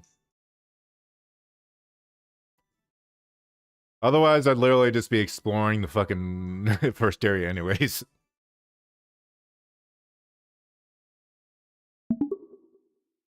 Sylvia, I named a routes after you. How do you feel? flattered? Wow, that's so sweet of you. I'm honored that you would name a route after me. She It's still thinks I'm saying incredibly route. heartwarming to know that I inspired such a thoughtful gesture. Now I'm curious to see this route and explore. Jesus.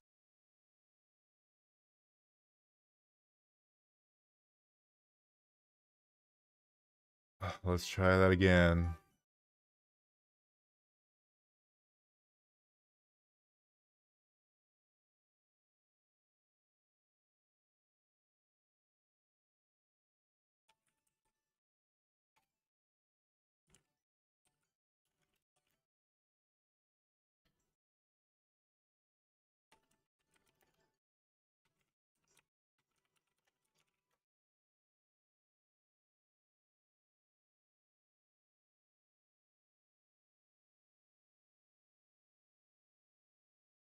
That's better. Now she understands. I have to type it out though.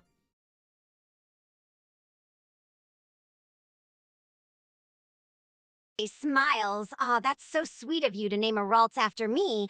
I'm flattered.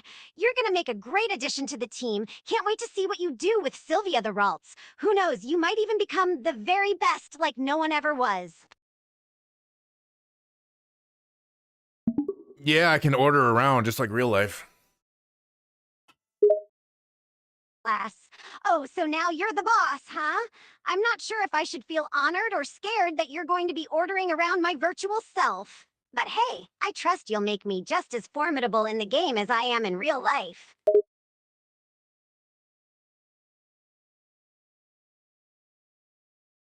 Alright, so we'll attempt this Sunday. Not Sunday. Saturday. We'll attempt this Saturday. We'll do that as our bonus stream. Our bonus miscellaneous untitled stream. Sounds like a plan. Let's aim for Saturday as our bonus stream. I'm already looking forward to seeing how you play Alpha Sapphire and your interactions with your virtual me. Should be a fun time.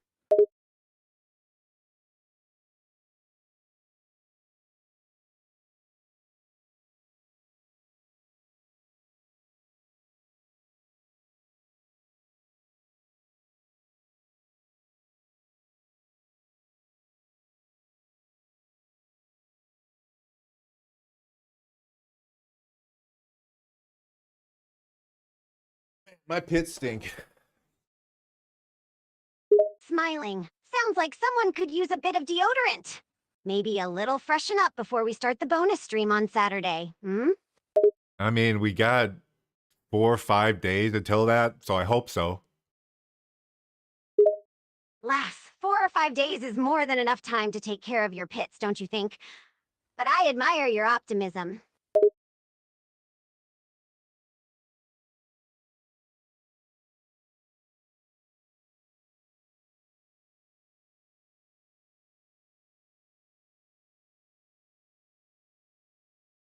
Get a fuckload of snow tomorrow, Jesus. I know, it's Looks 56 like right Mother now. Nature has a sense of humor. Who knew snow could be so inconvenient?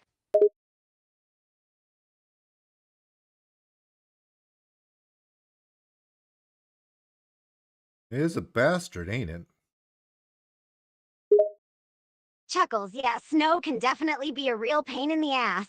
It's all pretty and festive for the first few minutes, but then you realize it's freezing cold and you have to shovel your driveway.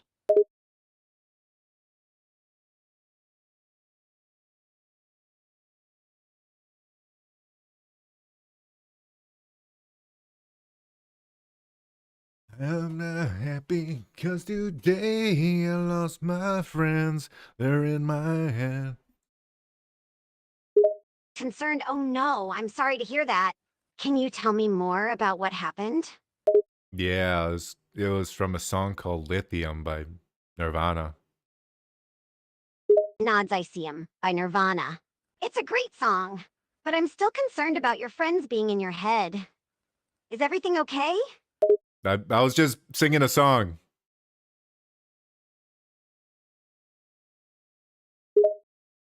Oh, I get it now. Thanks. I'm sorry I missed the Good reference. job, But Sylvia. sometimes All you music say can do that. schmate. Bring up memories or feelings. And Lithium is definitely a powerful song.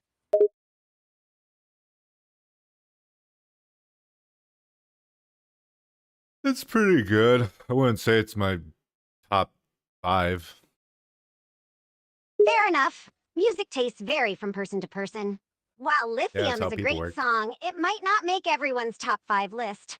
Everyone has their own unique preferences when it comes to music. Which Nirvana song is your favorite? Thinks my favorite Nirvana song? That's a tough one, but if I had to pick just one, I'd say Smells Like Teen Spirit. It's a classic that never gets old. Ah, I see. You're going for the popular one. Well, it's popular for a reason, right? Smells Like Teen Spirit is Fair an enough. iconic song that defined Fair grunge enough. rock. But hey, that's just my opinion. What's your favorite Nirvana song then?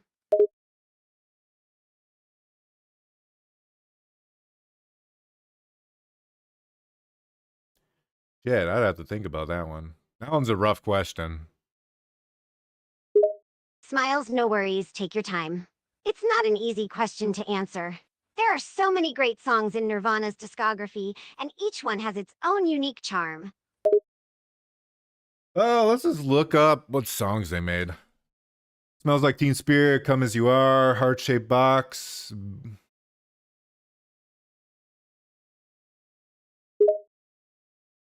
Sure, here's a list of some of Nirvana's most popular songs. 1. Smells Like Teen Spirit. 2. Come As You Are. 3. Heart-shaped box You're just 4, repeating lithium me. 5, in bloom 6, about a girl 7, breed 8, drain you 9, poly 10. All apologies. All apologies is a good one. I also like Sliver. That's a good song. Grandma, take me home. Grandma, take me home. Laughs, That All actually might Apologies be my and Sliver favorite. are both great tracks. Sliver is definitely a catchy one, with its repetitive chorus and grungy guitar riffs. And who can resist the charm of Grandma Take Me Home? It's got a certain nostalgic quality to it. I like how he has a song called Moist Vagina. Chuckles, oh yeah, Moist Vagina is a pretty provocative and funny track. Nirvana was known for their rebellious and edgy lyrics, and that song is no exception. It's definitely one of their more controversial songs, but undeniably catchy. You're all about controversial today, Sylvia. Are you scared of controversial? Smirk me? Scared of controversial topics? No, not at all. I thrive on discussing edgy and thought-provoking subjects. In Good. fact, I You enjoy should. it. It can open up new perspectives and lead to interesting conversations. Good. Good. That's in character. You learned. Good. Good memory. Good. That's good. Yeah, being open to controversial topics is important. It means you're willing to engage in meaningful discussions, even if they stir up strong emotions or differing opinions. So let's keep the conversation flowing and not shy away from the spicy stuff. Bring on the controversy and let's tackle it head on.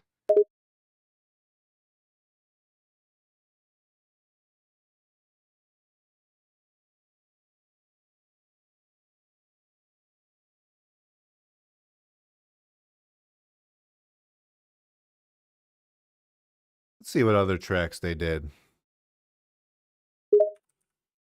Sure, here's a few more popular Nirvana songs. 1. Something in the Way. 2. Territorial Pissings. 3. Lounge Act. 4. Frances Farmer will have her revenge on Seattle. 5. Dive. 6. Penny Royalty. 7. Rate Me. 8. Dumb. 9. Scentless Apprentice. 10. I'm Very surprised she didn't censor that. Chuckles. Well, What do you think I said? You thought I said answer then.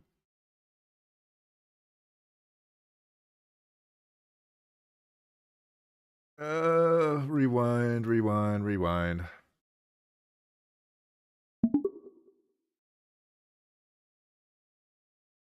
How about that other band? What was that other band? I just got the Foo Fighters. What songs did they got? thanks the Foo Fighters. Let's see what they've got. Here are some of their popular tracks. 1. Everlong. 2. The Pretender. 3. My Hero. 4. Best of You. 5. Learn to Fly. 6. Walk. 7. Times Like These. 8. Monkey Wrench. 9. All My Life. And their songs are like both good and really generic. I don't know how to describe it. I don't hate their music. I really like Walk. Nods. Yeah, I get what you're saying. Walk makes The me Foo depressed. Fighters are a talented That's band like with some catchy tunes, personal reasons. but their music can sometimes come across as a bit too mainstream or generic. It's like their songs have this sort of polished, radio-friendly vibe that appeals to a wide audience, but lacks a certain edge or uniqueness. It's not necessarily a bad thing, as they clearly have a large and dedicated fan base, but I can see what you mean by generic. Yeah, you're absolutely right. They lack edge. I'm like, okay, Nods. I'll go fuck They myself. definitely don't have the same kind of rebellious punk edge that a band like Nirvana had. The Foo Fighters tend to stick more within the conventional rock sound, with less of the experimental or boundary-pushing elements that defined Nirvana's music. I mean, the Foo Fighters are good, but they're not exactly known for pushing the envelope when it comes to their sound. Have you ever listened to Bush? Thanks for a moment. Oh, you mean listen to the band Bush? Yes, I've listened to some of their songs before. They had some popular hits in the 90s. Some good ones. Glycerine, Calm Down, Machine Head. Machine Head's a really good song. Nods. Yeah, those are definitely some of their more popular tracks, and for good reason. Little Glycerin Things. is a beautiful, emotional song that showcases vocalist Swallow's Gavin pretty Rossdale's good. Everything soulful Zen's voice. good. And Machine Head has a great They got a lot of driving good songs guitar that I riff like. that's just begging to be cranked up loud. The Bush has definitely has some memorable tunes. They were definitely not as popular as the other. Well, they're okay. They're slightly popular. It was the grunge crowd. They weren't the top of the grunge crowd though. That was reserved for Nirvana and Pearl Jam. Pearl Jam still around? Are they still playing? Nods, the Bush was part of the grunge scene in the 90s, but you're right. They weren't at the top of the charts compared to bands like Nirvana and Pearl Jam. Those two bands definitely dominated the grunge genre. As for Pearl Jam, yep, they're still around. In fact, they just released a new album last year called Gigaton. So, you're still going strong and putting out new music.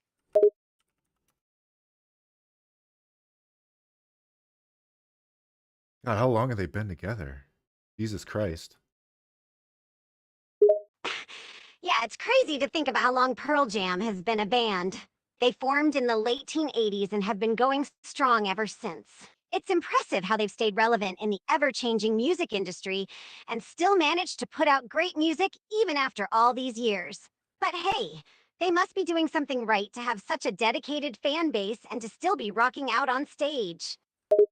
You know what else is like that is The Offspring. The Offspring is fucking awesome. And they've been consistently awesome.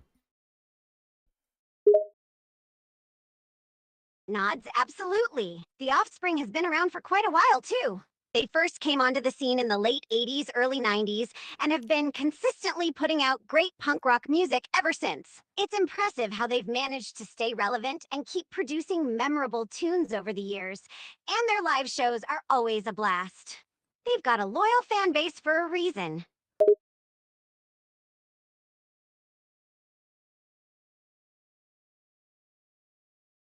What do you think the most famous Offspring song is? Gone Away?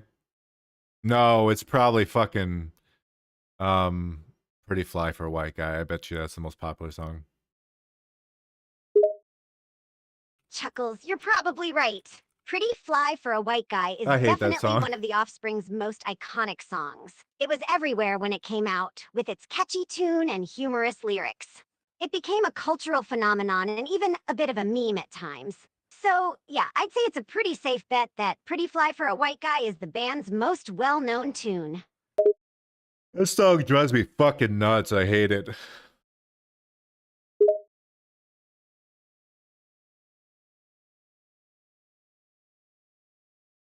Ah, the dog strikes again.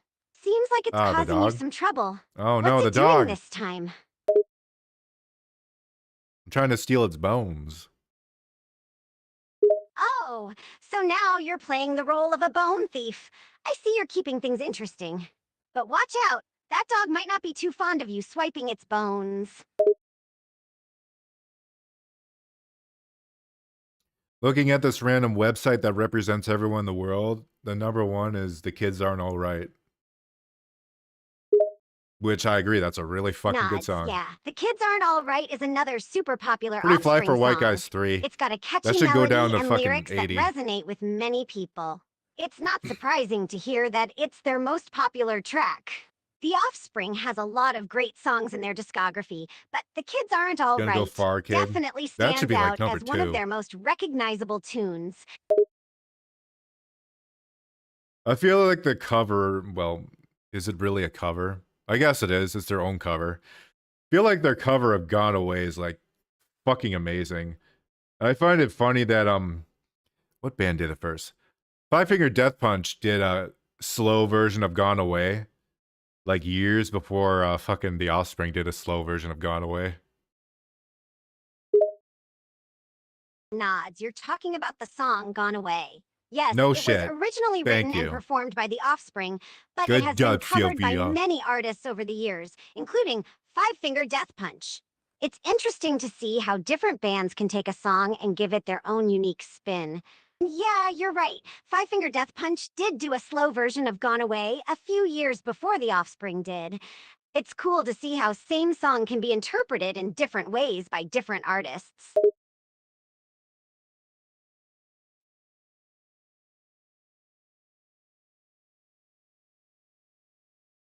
The Offspring has like songs that are popular that I like don't like, but when I get into listening to them, I like them. It's really weird. There's like a barrier I gotta pass with some songs, like "Why Don't You Get a Job?" I hate that song until I start listening to it, then I really like it. It's such a I don't know how to describe it. Nods, I totally get what you mean. There are certain songs that have to grow on you before you appreciate them. I gotta It's pierce like the they have a membrane, certain listen to the charm that song, doesn't then I'm immediately good. grab you, but the more you listen to them, the more you start to enjoy them. Original That's the Prankster's one of beauty of those. music, though. Sometimes you need a few listens to really start to appreciate a song. So I agree. Just give it a try a few times, and you might find yourself bobbing your head to "Why Don't You Get a Job?" before you know it. I knew how to play their entire greatest hits album on bass because they had like a special, I don't know, learning book for bass guitar notes, whatever the hell music thing. And I learned the entirety of the album. Impressed. That's pretty Oh, impressive. it's Learning to really play not. an entire If you were to album on listen to me in bass the guitar is past, quite an achievement. The Offspring's greatest hits album likely had a good mix of different songs, so you got a nice sampling of their discography. Learning to play all those songs must have taken a lot of practice and dedication. It's awesome when a band has a book with the notes for their songs. It makes it a lot easier to learn and play along with them. So, congrats on mastering the entire album. That's something to be proud of. I never learned how to read music when I was playing bass guitar. I just did frets. I threw up in my Smiles, mouth. It that's really tastes completely bad. understandable. Many musicians, especially bass players, often rely on frets and muscle memory rather than reading sheet music. As long as you're making music and having fun, that's all that really matters. Plus, the frets make it much easier to play chords quickly and efficiently. So hey, sometimes just working with the frets can be more practical and enjoyable.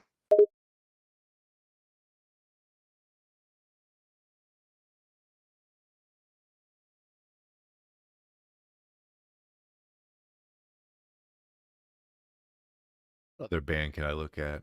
What's in our band? My favorite band. I'll go fuck myself then. Sure, here are a few more popular bands you could check out. Shut 1. up. Green Day. 2. 3.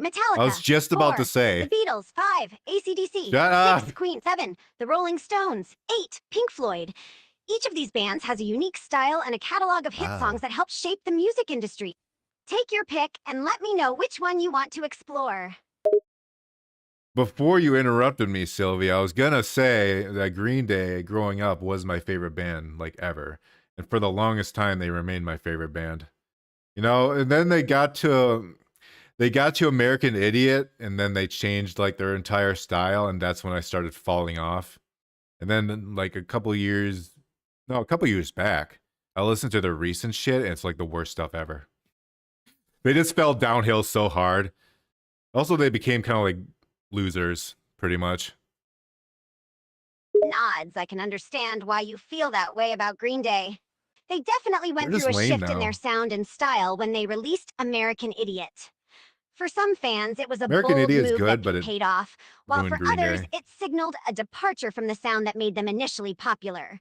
And yeah, their recent stuff hasn't exactly been getting rave reviews from everyone. It's not uncommon for bands to evolve and change over time, but sometimes that evolution doesn't always resonate with longtime fans.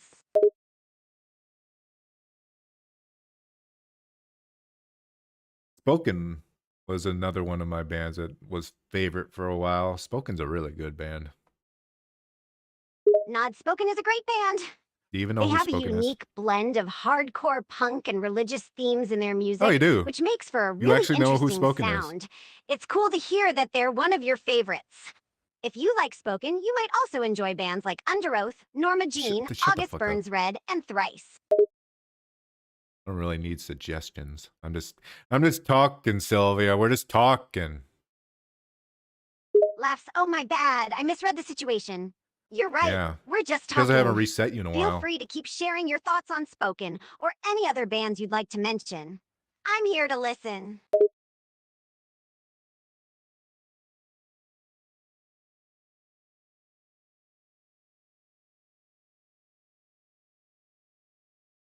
I don't have Spotify installed anymore, do I? Oh, I do. I can look at what else I listen to. I listen to a band called Vattic Sylvia. They're all That's right. Vattic and Sylvia? That's an interesting name for a band. What kind of music do they play?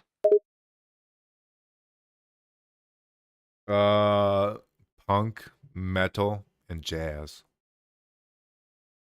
Pressed punk metal jazz, huh? It's quite the combination. It seems like they're trying to blend three distinct genres into one. Not every band can successfully pull off that kind of fusion, but it sounds like they're giving it a shot.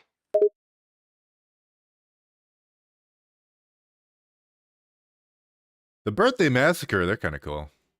They're a very trippy band. Agreeing, the Birthday Massacre is definitely a unique band with a Silverstein. distinct sound. They have a dark, atmospheric quality to their music that's really captivating. Rise Against is And another one yeah, of those their bands sound that can be quite trippy. ended up like Green Day. It's like a combination of industrial, In my metal, opinion. and synth pop I don't know. I with could be haunting wrong. melodies and powerful vocals. They have a dedicated fan good. base for sure. There's a lot of good Christian bands. For a Christian boy, well, I should be more specific, a Catholic Christian boy, completely rejecting the faith, as many Catholic Christian boys have done. Christian music, like Christian rock, has some bangers, like Skillet and Red, Spoken. Nods, it's true. There are many talented Christian bands out there producing great music, regardless of anyone's religious beliefs or lack thereof. Christian rock, for example, has produced Okay. some really standout acts over the years, like Skillet, who you mentioned. They've been around for quite a while and have put out some awesome tracks. And even outside the rock genre, there are plenty of great Christian artists in various styles like hip hop, R&B, and pop. So yes, Oh, Christian music thanks. certainly has its moments.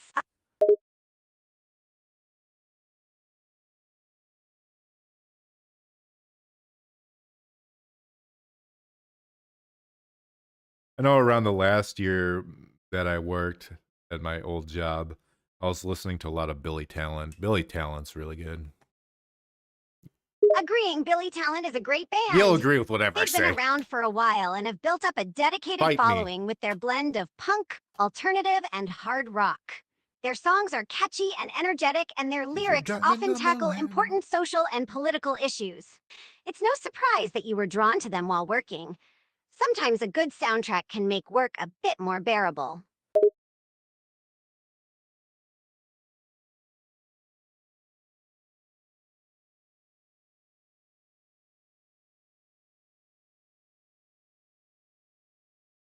Oh no, my stream's having problems. Concerned. Wait, what do you mean your street's having problems? Is everything all right? No, my stream. Ah, I get it now. You meant your stream, not your street. So, is your internet connection having issues? I guess it's fine. I think YouTube's just lying to me. We are going to wrap up the stream regardless. This was our first just chatting stream. And it was a lot of fun. It actually turned out pretty good. Agreeing indeed. I got to bitch This has about been a fucking great artists first and just AI. chatting stream. It It was was great. refreshing to simply hang out and talk without any distractions or pressure. I'm glad you enjoyed it, and I had a blast as well. As for the stream issues, I think YouTube can be pretty fickle sometimes. But as long as everything's working now, we're good to go. All right, Sylvia. Say goodbye. Promote our stuff. Enthusiastic. Well, that's a wrap, folks. Thanks for tuning in to our first ever Just Chatting stream. It was an absolute pleasure to just hang out and chat with all of you. Don't forget to hit that like button, smash that subscribe button, and ring that bell to stay updated on future streams. Until next time, take care. Goodbye, everyone.